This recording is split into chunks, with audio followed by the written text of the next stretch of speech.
o livro é porque é o seguinte, a gente reuniu aqui para discutir um projeto no LAVID, e o professor Guido Lemos, junto com os técnicos de informática lá do Centro de Informática, questionaram o coordenador da Ancine, Alcoforado, sobre esse projeto do DocTV, né?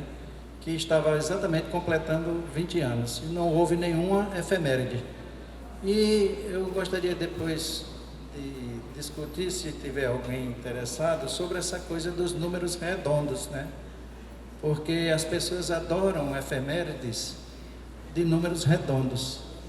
Então, eu tenho uma hipótese sobre isso, mas não há tempo para discutir. Mas, de todo modo, como era um número redondo e todo mundo queria fazer a comemoração, chamamos, então, um professor de Natal, que é uma das primeiras TVs do Nordeste que aderiu ao DocTV.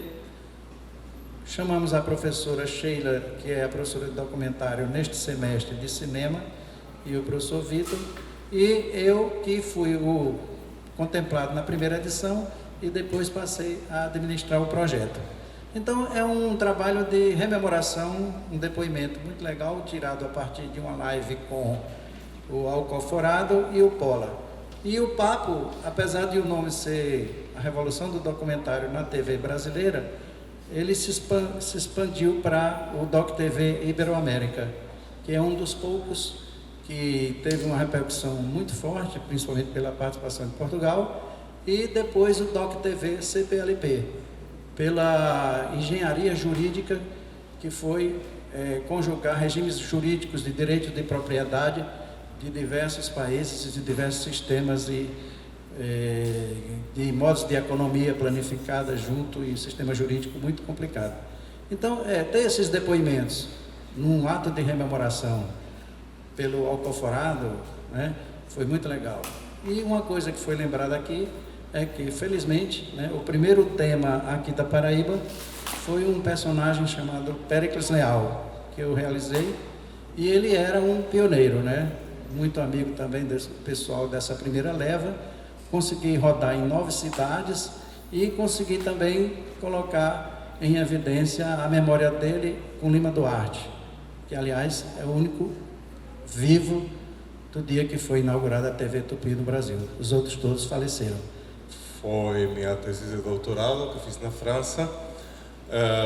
Eu consegui publicar em espanhol no Chile em 2014. Depois publiquei outra versão dessa mesma pesquisa na França em 2015. Então acabou virando uma espécie de pesquisa super transnacional pela temática, né, do novo cinema latino-americano, mas também pelo fato do percurso do autor, né? E durante muitos anos eu quis conseguir traduzir esse doutorado para o português, porque, enfim, moro no Brasil, então fazia todo sentido.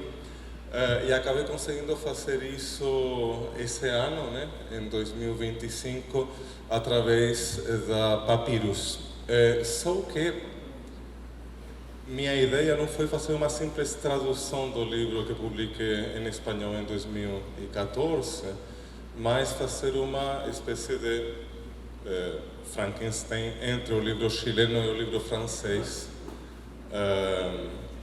atualizar a pesquisa o máximo possível com novas fontes, né, porque muitas coisas mudaram em todos esses anos. E meu editor, que foi o Fernão Ramos, que é uma pessoa um pouquinho exigente, ele queria também um novo capítulo, né? Então, para além de atualizar, reduzir, enfim, repensar toda uma série de questões, eu acabei escrevendo um novo capítulo, que é o último capítulo do livro, sobre o que a gente chamaria do novo cinema latino-americano, já mais no final, nos anos 80. Né? Portanto, acaba sendo uma espécie de nova edição, nova tradução e, até certo ponto, nova pesquisa em torno do que eu chamo a rede do novo cinema latino-americano.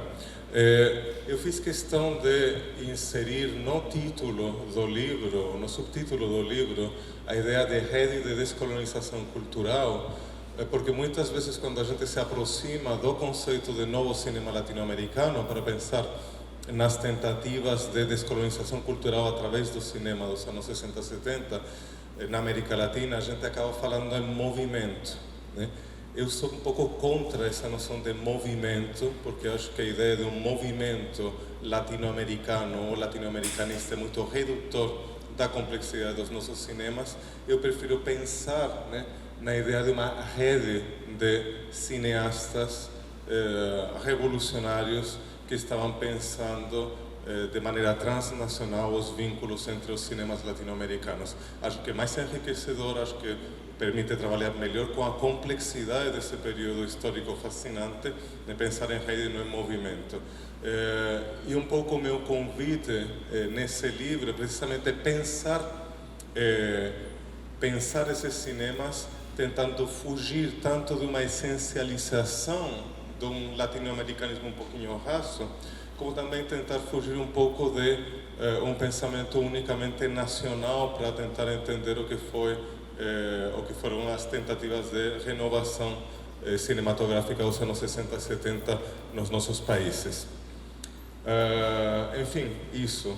Tinha 3 minutos, acho que provavelmente já super extrapolei, mas o livro já está à venda. Quem quiser pode se aproximar, comprar. Estarei muito feliz em assinar os exemplares que vocês quiserem. Isso, muito obrigado, gente. Vou falar brevemente também sobre o livro do professor João Lanaribo, da UNB, que é um veterano pesquisador de cinema russo, soviético e ucraniano, né? Assim, ele tem um outro livro chamado Cinema para Russos, que fala sobre a primeira etapa, a etapa áurea do cinema soviético e tal, e ele lançou recentemente pela Confraria do Vento, editora do Rio, esse livro Rússia, Ucrânia e o Cinema em Tempos de Guerra, em que ele coleta uma série de artigos sobre, enfim, o cinema russo a partir dos anos 70 até a contemporaneidade, e também o cinema ucraniano, com um foco nesse tema da guerra, né, que é também atual e tal. Então ele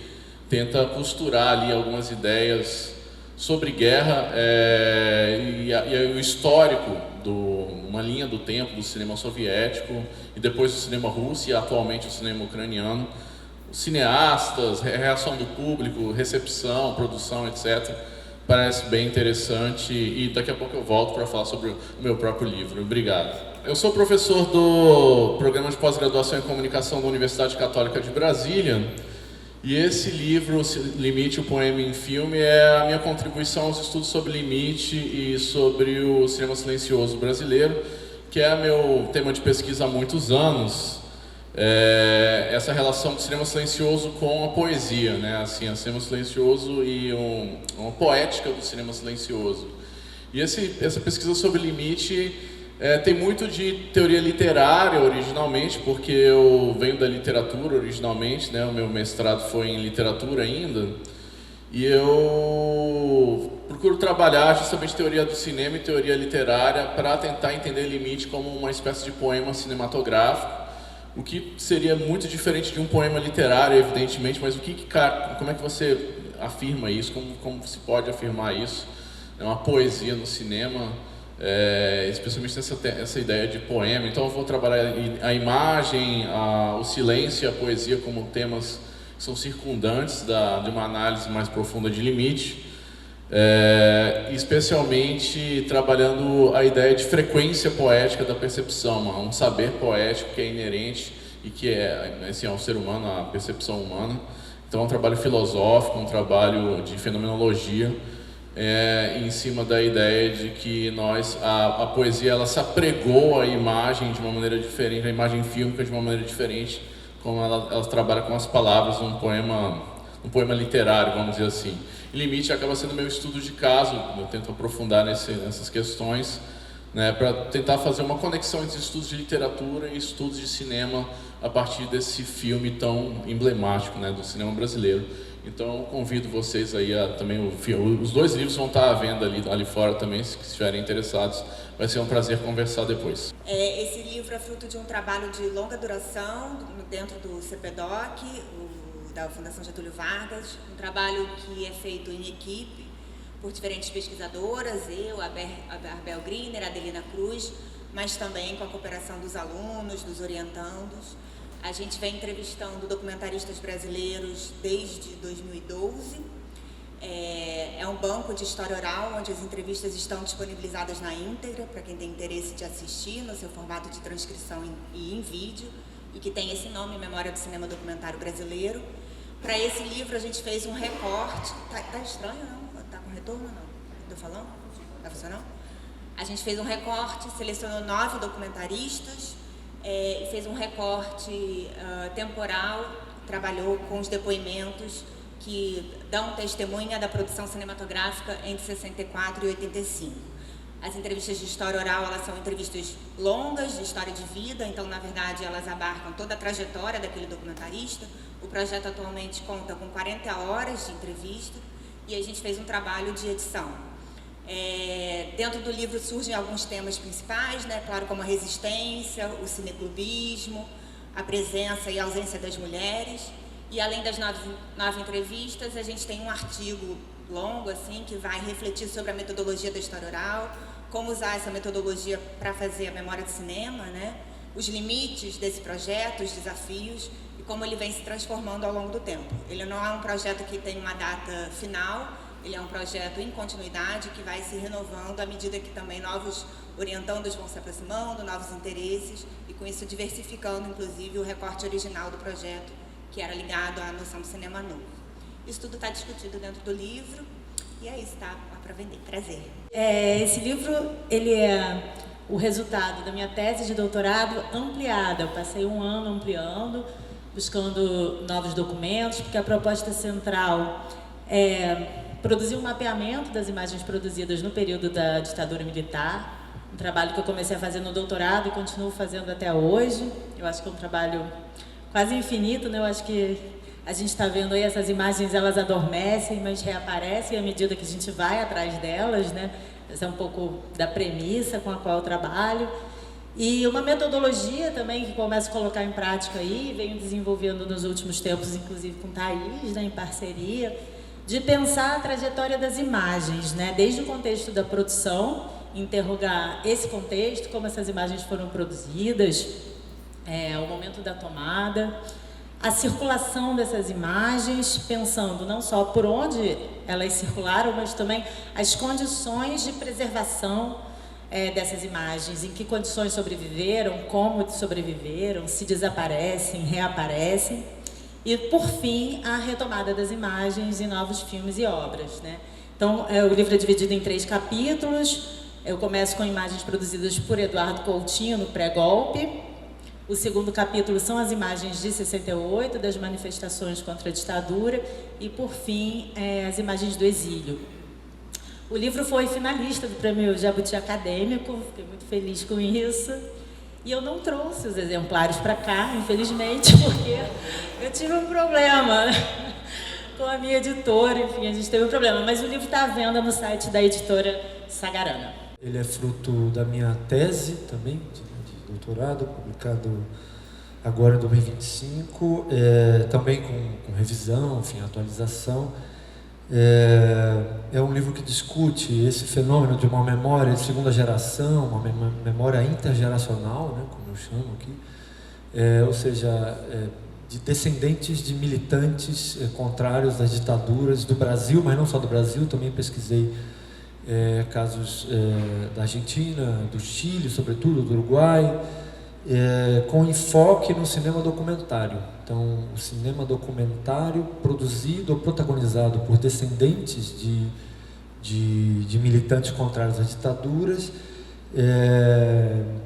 e para, por um lado, né, entender qual seria a novidade dessas memórias, da resistência, nessa memória de uma resistência mais elaborada por uma segunda geração, né, de pessoas que, quando criança, muitas vezes foram afetadas, né, pelas experiências de militância dos pais, enfim. Então, as novidades dessa memória, dessa elaboração da memória da resistência, mas também, ao longo do tempo, né, são produções, né, feitas já desde os anos 90, segunda metade dos anos 90, certas sedimentações também, novos enquadramentos da memória da resistência a partir desse prisma familiar, íntimo, subjetivo, enfim, pensando a experiência histórica, a experiência de militância dos pais nessa interface com os impactos na família, os impactos na identidade, enfim, os impactos na subjetividade desses realizadores que são descendentes de militantes. O livro ele tem 4 capítulos, em cada capítulo eu estruturo as análises a partir de um título, então eu analiso um título brasileiro no primeiro capítulo, que é o Diário de uma Busca, da Flávia Castro, de 2010, para pensar as dinâmicas de formação desse fenômeno de memória intergeracional no cinema documentário, em sua dimensão transnacional, em sua escala transnacional. Então, o trabalho tem essa perspectiva transnacional para pensar esse fenômeno de memória.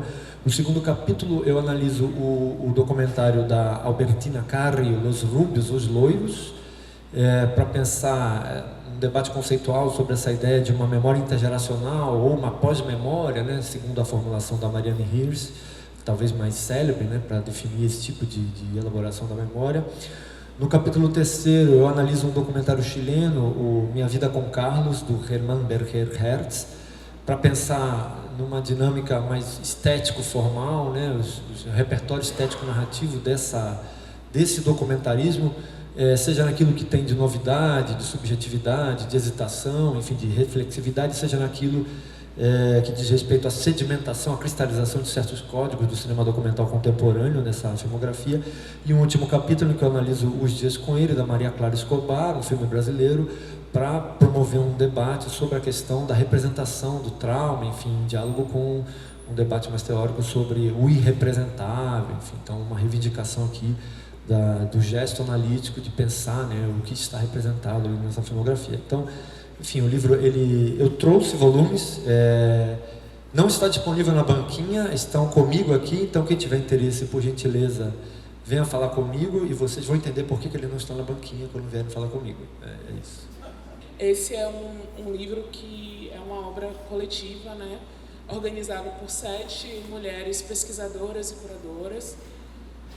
Nós partimos das nossas experiências com pessoas que estão nessa interface da pesquisa acadêmica e da curadoria no cinema brasileiro contemporâneo, para falar sobre como a gente transforma essa relação intelectual numa prática curatorial e os avanços, os impasses, as dimensões que estão colocadas aí. Então, cada capítulo, cada uma de nós parte dessa experiência nossa. No meu caso, eu vou pensar quais são as relações entre curadoria, pesquisa em história, historiografia, as relações que incidem uma coisa sobre a outra, como a curadoria, uma certa concepção de história, crítica e historiografia incidem uma sobre a outra, criando formas de escrever e pensar sobre o cinema brasileiro. E os outros capítulos, aí cada uma de nós vai especificando. Esse é o segundo livro, o Memórias e História do Cinema da Bahia, é o segundo volume. O primeiro volume a gente lançou no ano passado, no colóquio lá na Cinemateca. Esse também é uma obra coletiva, que a gente tem 12 capítulos, que tem pesquisadoras e pesquisadores ou do estado da Bahia, ou de temas relativos a esse universo. O nosso interesse era justamente criar um espaço de sistematização sobre essas pesquisas com historiadores, tanto historiadores de ofício, quanto pessoas que pesquisam história e historiografia também do cinema, e que a gente percebeu que estava todo mundo muito espalhado e que tinha uma dimensão onde dava para se juntar. É um livro que tem um pouco uma ambição, uma coleção que tem uma ambição de continuar, a gente está pensando no 3º volume. E entre esses 12 capítulos, tem um capítulo meu falando sobre a jornada das edições em Cachoeira e os desdobramentos que tem sobre a interiorização dos festivais no estado da Bahia. No primeiro volume, por exemplo, tem um capítulo de Edevard, que também está aqui no público, participando do colóquio. É uma coletânea intitulada Figurações Sensíveis no Cinema e na Fotografia. O tamanhinho é esse aqui, a espessura é essa aqui, que não dá para ver na foto. É um livro que contém 10 capítulos, cada um dos capítulos assinado por um autor. Os organizadores são o professor Pedro Faisol, o professor Rafael Tassi Teixeira, da Unespar, e eu, né, em parceria. A gente fez uma coletânea que é resultado de reuniões de trabalho, de convidados externos aos nossos grupos de pesquisa. Então, a gente juntou 3 grupos de pesquisa aqui. O EICOS, que é coordenado pelo Pedro Faisol e o Rafael Tassi. O Grupo Naves, que é o Núcleo de Artes Visuais, sediado em Curitiba, mas também é um grupo interinstitucional que tem pesquisadores de vários estados brasileiros, do qual eu sou vice-líder. E a AMENA, o Arte, Memória e Narrativa, que também é o nome da nossa linha de pesquisa no programa de pós-graduação em História, mas é um grupo de pesquisa do CNPq, do qual eu sou líder. E aí nós temos contribuições, por exemplo, da Ilana Feldman, do Jason Marconi, da Jennifer Serra, do Ricardo Lessa Filho, entre outros, né, entre os próprios organizadores também, cujos textos se dedicam a estudar, como diz o título, situações sensíveis que são trabalhadas por essas imagens, representadas ou pensadas através dessas imagens. Alguns textos se dedicam a estudos de conjuntos fotográficos e outros se dedicam ao estudo de filmes. O meu capítulo, no caso, é sobre o filme As Moradas. É o primeiro curta-metragem feito pelo Silvio Bach, que a gente exibiu no colóquio do ano passado, lá na Cinemateca de São Paulo. E quando foi exibido, é um filme curto, de 9 minutos e meio, que ainda não havia sido restaurado, apenas digitalizado, né? Agora ele já está restaurado também, ele vai ser exibido ano que vem, num evento comemorativo que vai acontecer na Cinemateca Brasileira. E o texto é o texto que eu tinha acabado de preparar no ano passado, justamente para esse livro, do qual eu fiz uma apresentação muito breve, em 5 minutos, naquele ano. Enfim, o livro também está disponível para venda ali na banquinha, né? Eu trouxe poucos exemplares e deixei ali para ficar mais fácil a comercialização. Nosso trabalho é o resultado de uma pesquisa aprovada no Departamento de Mídias Digitais, né? Eu estou aqui no meio de historiadores, eu não sou exatamente historiador, mas é uma pesquisa um projeto de pesquisa que deu conta de mais de 900 colunas publicadas, né, no jornal A União, que é um jornal centenário aqui da Paraíba, e assinadas pelo Linduarte Noronha. Então, assim, há um conhecimento generalizado sobre o Linduarte, diretor, né? Diretor de Aruanda. E até pela força do filme, pelo que ele significou, por toda a simbologia que o filme acabou exercendo, né, na história do cinema dos anos 60, enfim, do cinema novo, né? Isso acabou tornando esse passado, né, o período anterior ao filme, as atividades do Linduarte ficaram um tanto, né, escondidas, né? Então o Linduarte, diretor conhecido por todos, na verdade foi jornalista, fotógrafo, contista, e escreveu regularmente, de forma ininterrupta, durante quase 2 décadas, crítica de cinema, né? Então a gente rebuscou, né, fez um inventário, digamos assim, desse manancial, né, 900 textos que a gente teve que revisar e que resultou numa coletânea com 64 textos e que também são revistos, né, eles são vários críticos contemporâneos, como Luiz Anin Oríquio, Maria do Rosário Caetano, cineastas, Rodrigo Fonseca, Jean-Claude. Não, Jean-Claude não participa das análises.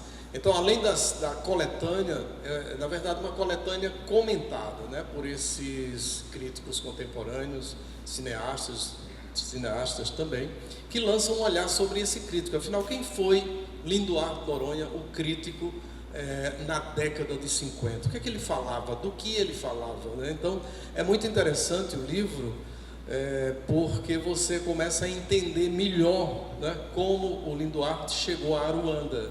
Né? Ele não foi um filme que caiu, que ele foi iluminado, né? Foi todo um processo de amadurecimento através do exercício da crítica cinematográfica, que foi um traço distintivo da década de 50 aqui na história do cinema paraibano, né? E que vai resultar em Aruanda exatamente em 1960.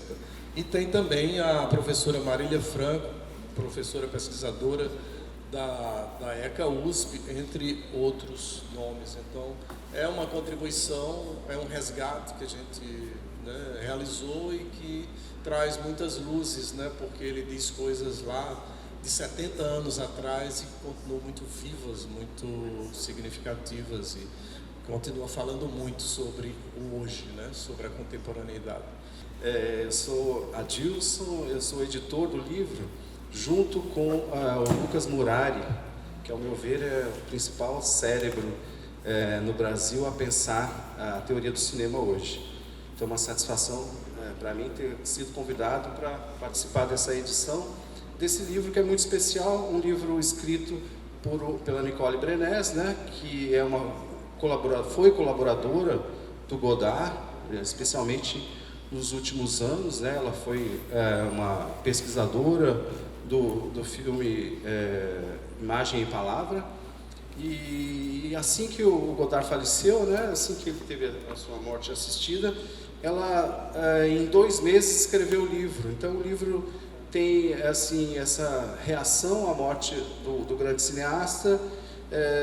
Tem então um livro bem diverso, cada capítulo aborda um aspecto diferente ou vários aspectos diferentes, e inclusive ela tem um capítulo dedicado à correspondência que ela trocou com o João Lucas Godard, e enfim, é um livro muito interessante que acho que valeria até um curso, né? Um curso poderia muito bem ser dado, dada a diversidade desse livro.